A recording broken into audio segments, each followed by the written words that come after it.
日炎午裏有蜜蜂飛過，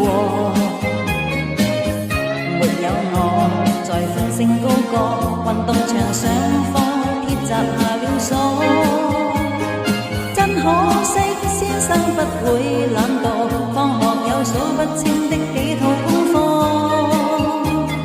千斤的書包載滿了書籍，童年時就如此經過。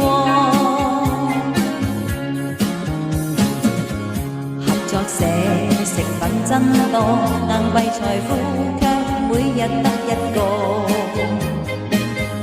下了課幻想多多，望着牆壁去發夢樂趣多。真可惜，初戀心裏對象，每日見他都不敢傾訴清楚。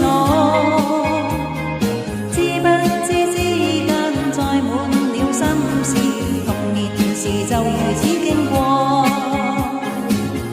夜已晚就趕緊功課，但為何每次到夜都抄錯？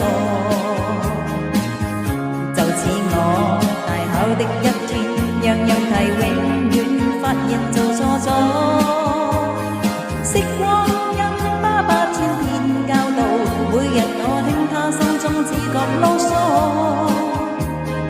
不知匆匆中已到了今日，童年時就如此飄過。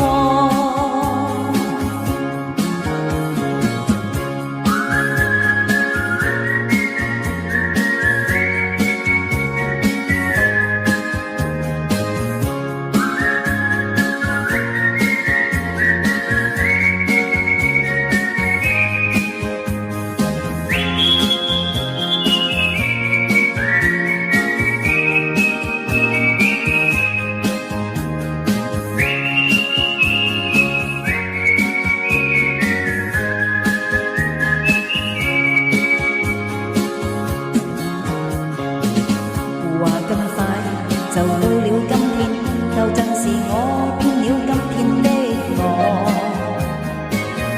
沒有了童真的心，又突然發覺美夢未有多。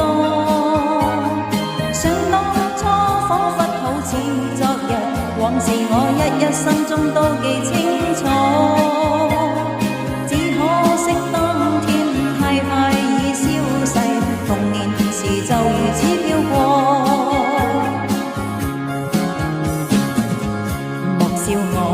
又想起當初，夏日炎午再有蜜蜂飛過，